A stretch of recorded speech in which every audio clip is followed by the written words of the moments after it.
أعوذ بالله من الشيطان الرجيم. بسم الله الرحمن الرحيم. السلام عليكم ورحمة الله وبركاته. الحمد لله رب العالمين والصلاة والسلام على سيدنا محمد وعلى آله وصحبه أجمعين, أما بعد. InsyaAllah pada hari ini saya akan sambung kuliah maghrib dengan kitab kisah-kisah daripada Al-Quran dan Hadis mengikut kalender Islam, iaitu Muharram dan Safar sahaja. Jadi pada hari semalam, pada hari pertama kita baru sampai Nabi Adam. Tidak. Okey. Kita baru je sampai tentang Hawa teman Adam. Jadi sekarang ni kita dah sampai di bab Adam dan Hawa diusir dari syurga. Firman Allah Subhanahu wa taala dalam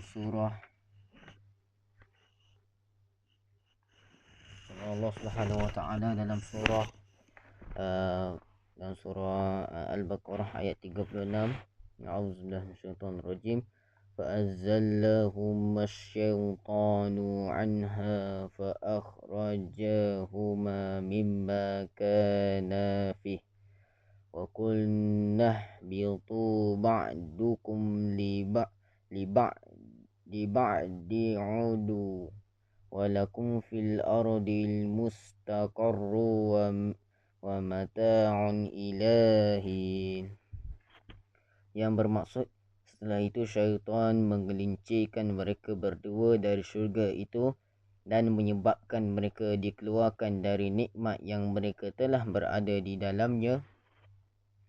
Dan kami berfirman, turunlah kamu, sebahagian dari kamu menjadi musuh kepada sebahagian yang lain, dan bagi kamu disediakan tempat kediaman di bumi serta mendapat kesenangan hingga ke suatu masa. Surah Al-Baqarah ayat 36. Dalam syurga terdapat sejenis buah yang dilarang untuk makan.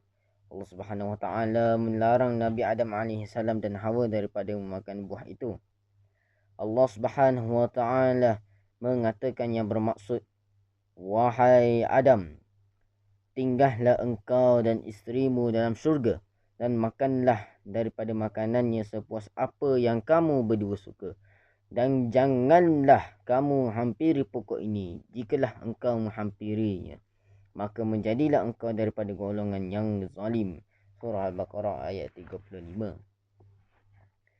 Iblis yang berada di bumi mendapat tahu larangan Allah Subhanahu Wa Taala, terus naik ke langit dan duduk di pintu syurga. Iblis menemui Hawa lalu memujuk Hawa makan buah yang dilarang itu supaya kekal dalam syurga.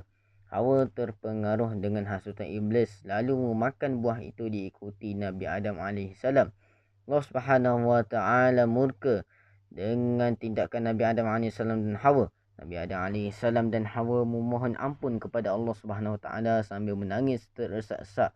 Allah Subhanahu wa taala memerintahkan Nabi Adam AS dan Hawa keluar dari syurga. Mereka berdua turun ke dunia. Nabi Adam AS dikatakan diturunkan di pulau Sri Lanka, sementara Hawa diturunkan di kawasan Jeddah, negeri Arab. Akhirnya baginda menemui Hawa di sebuah tempat yang kini disebut Padang Arafah, Makkah. Padang Arafah bererti padang pertemuan. Nabi Adam AS dan Hawa terus-menerus meminta ampun daripada Allah Subhanahu wa taala atas kesalahan memakan buah terlarang.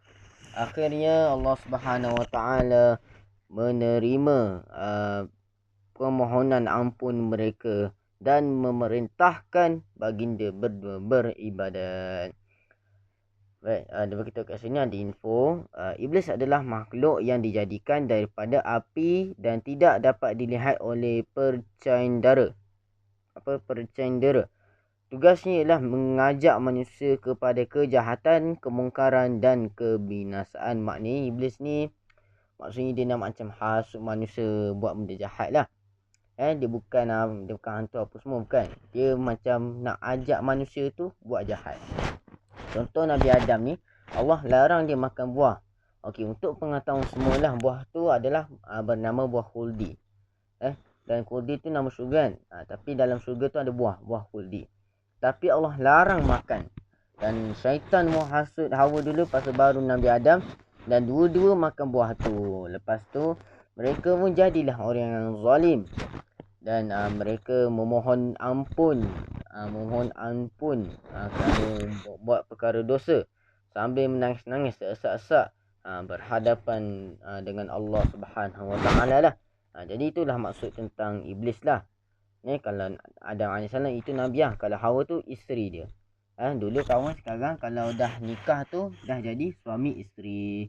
Maknanya kita ni manusia ni anak Nabi Adam lah. Sebab Nabi Adam ni dia orang pertama dekat dunia kan.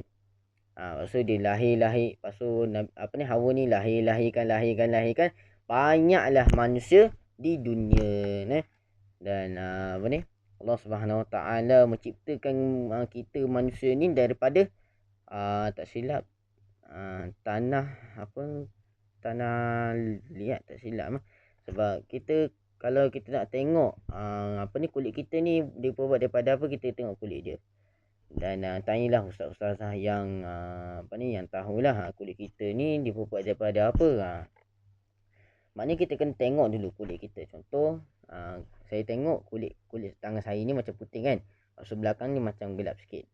Tapi kalau nak putih, pakailah skincare ke apa ke.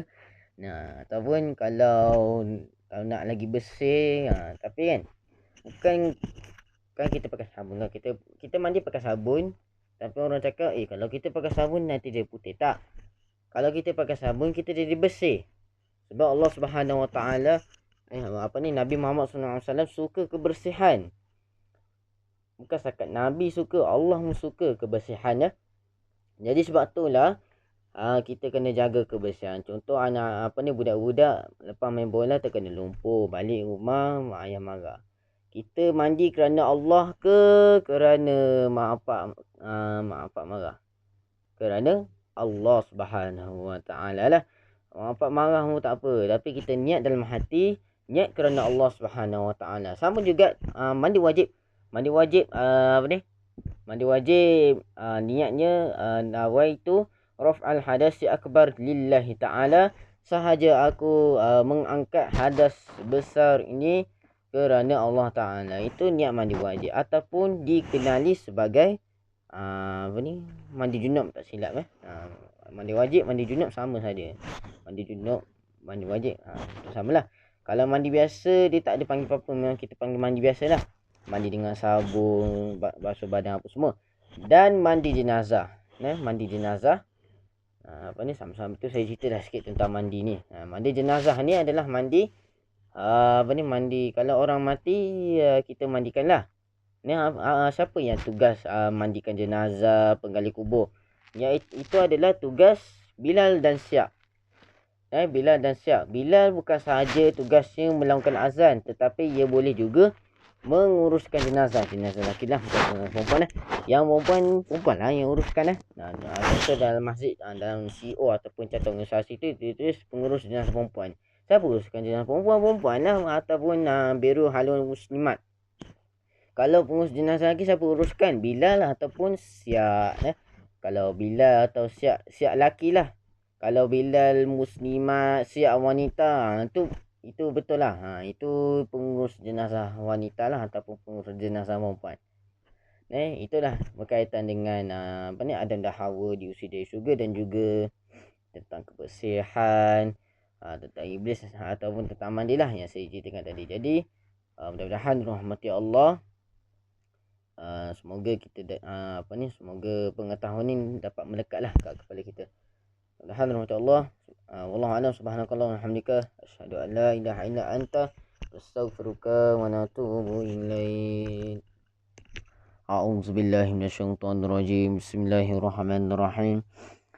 Alhamdulillah Rabbil Alamin hamdan wa fi ni'amika fi mazidah ya Rabbana lakal hamdu kama yanbaghi jalla wajhika al-karim azim sultanik Allahumma salli ala sayidina Muhammad wa ala alihi wa sahbihi ajma'in Allahumma ighfir lana dhunubana wal walidina warhamhum kama rabbawna shighara waj'al salatu wassalam wa zurriyyatina wa qabbal du'a ربنا آتنا في الدنيا حسنة وفي الآخرة حسنة وقنا عذاب النار أفك يا كريم أفك يا الله أفك يا رحمن أفك يا رحيم أفك يا كريم يا الله وصلى الله على محمد وعلى آله وبارك وسلم والحمد لله رب العالمين تقبل الله منكم.